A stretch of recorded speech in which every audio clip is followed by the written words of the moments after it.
నమో నారాయణాయ. స్వాగతం సనాతన ధర్మ టేల్స్లోకి. మన భారతీయ సంస్కృతి, మన పురాణాలు, మన దేవతల అనంత లీలలను అందమైన విజువల్స్తో, మధురమైన నారేషన్తో సులభంగా అర్థమయ్యే రీతిలో మీ ముందుకు తీసుకువచ్చే దైవిక యాత్ర ఈ ఛానల్. ఇక్కడ మీరు వినేది భాగవత పురాణం, రామాయణం, మహాభారతం వంటి శాశ్వత గ్రంథాల కథలు, రాధాకృష్ణ లీలలు, సాధన, భక్తి, ధర్మంపై అమూల్యమైన జ్ఞానం మరియు సంస్కృతి పరిరక్షణకు సంబంధించిన సందేశాలు. ఈ ప్రపంచం వేగంగా మారుతున్నా మన శాశ్వతమైన సనాతన ధర్మం మన హృదయాల్లో ఎప్పటికీ వెలుగుతూ ఉంటుంది. ఆ వెలుగును ప్రతి ఇంటికి, ప్రతి హృదయానికి చేరవేయడం మా లక్ష్యం. మీరు కూడా ఈ దైవిక కుటుంబంలో భాగమవ్వండి. మా సనాతన ధర్మ టేల్స్ ఛానల్ను సబ్స్క్రైబ్ చెయ్యండి. బెల్ ఐకాన్ను ఆన్ చేసుకోండి. ప్రతి కొత్త దైవిక కథ మీ హృదయానికి వెంటనే చేరేలా. జై శ్రీకృష్ణ, జై శ్రీరామ్, సనాతన ధర్మం జయహో. శ్రీమద్భాగవతంలో 2 అద్భుత కథలు ఇప్పుడు మీకు చెప్పబోతున్నాము. నారద మహర్షి పూర్వజన్మ యొక్క రహస్యం, అలాగే 4 కుమారులు ఇచ్చిన శాపంతో శ్రీహరి ద్వారపాలకులు జయ విజయులకు జరిగిన ఆశ్చర్యకల సంఘటన. ఈ దివ్య కథ ప్రారంభమవుతుంది.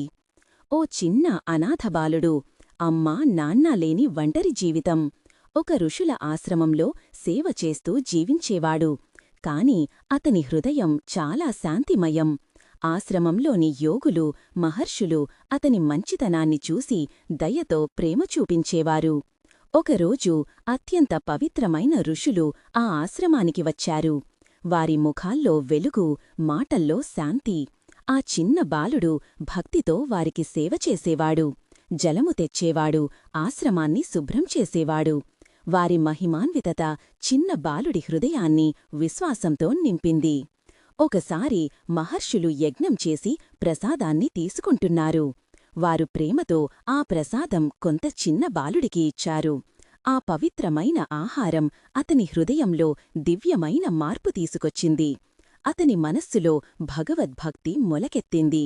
అతను అప్పటినుండి ధ్యానం, భక్తి మార్గానికే అంకితమయ్యాడు. భగవంతుని గురించి మహర్షులు చెప్పిన మాటలు అతని జీవితం మార్చేశాయి. ఒకరోజు మహర్షులు ఆశ్రమం వదిలి వెళ్ళిపోయారు.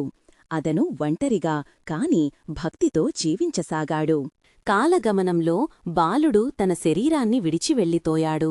తన పుణ్యంతో అతని ఆత్మ దివ్యలోకానికి చేరింది. ఆ భక్తి ఫలితంగా తదుపరి జన్మలో అతను జన్మించినవాడు దేవర్షి నారదుడు. భగవంతుని నామాన్ని జగత్తంతా వ్యాప్తి చేసే అపూర్వ మహర్షి అయ్యాడు. ఇప్పుడు కథ మరొక దివ్య సంఘటన వైపుకు విరుచుకుపోతుంది. చిన్న పిల్లల్లా కనిపించే కాని అపార జ్ఞానశక్తి కలిగిన 4 కుమారులు, సనక, సనందన, సనాతన, సనత్కుమారులు. వీరు పరమాత్మ దర్శనం కోసం వైకుంఠానికి బయలుదేరారు. వైకుంఠ ద్వారానికి చేరుకున్నవారు అక్కడి శాంతిని ఆస్వాదిస్తూ ముందుకు సాగారు. వైకుంఠం అన్నది భగవంతుని స్వప్రదేశం. అక్కడ కాలం, దుఃఖం, మాయ ఏమీ ఉండవు. కాని భగవంతుని ద్వారపాలకులు జయ మరియు విజయ వారు కుమారులను అడ్డుకున్నారు. బాలకులా కనిపిస్తున్నారనే కారణంతో లోపలికి అనుమతించలేదు. ఈ అనాదరాన్ని చూసి కుమారులు కోపానికి గురయ్యారు. మేము జ్ఞానమూర్తులు, భగవంతుని దర్శనం కోసం వచ్చాము. మీ అహంకారం మీ నాశనానికి కారణమవుతుంది అని కుమారులు శాపమిచ్చారు. జయ విజయులు జన్మల బంధనంలో పడాలి. ఆ సమయంలో భగవంతుడు ప్రత్యక్షమయ్యాడు. శాపం జరిగిపోయినదని అంగీకరించి జయా విజయులను ఓదార్చాడు. మీరు త్వరగా నా వద్దకు రావాలంటే 3 అసుర జన్మలు తీసుకోండి అని అన్నాడు. అలా భవిష్యత్తులో హిరణ్యాక్షుడు, హిరణ్యకశిపుడు, రావణుడు, కుంభకర్ణుడు, శిశుపాలుడు, దంతవక్త్రుడు పుట్టడానికి కారణమయ్యింది. ఇలా చిన్న బాలుని భక్తి నారద మహర్షిని రూపుదిద్దింది. వైకుంఠంలో జరిగిన అద్భుత ఘటనలు జయా విజయులను భూమిలో అవతరింపజేశాయి.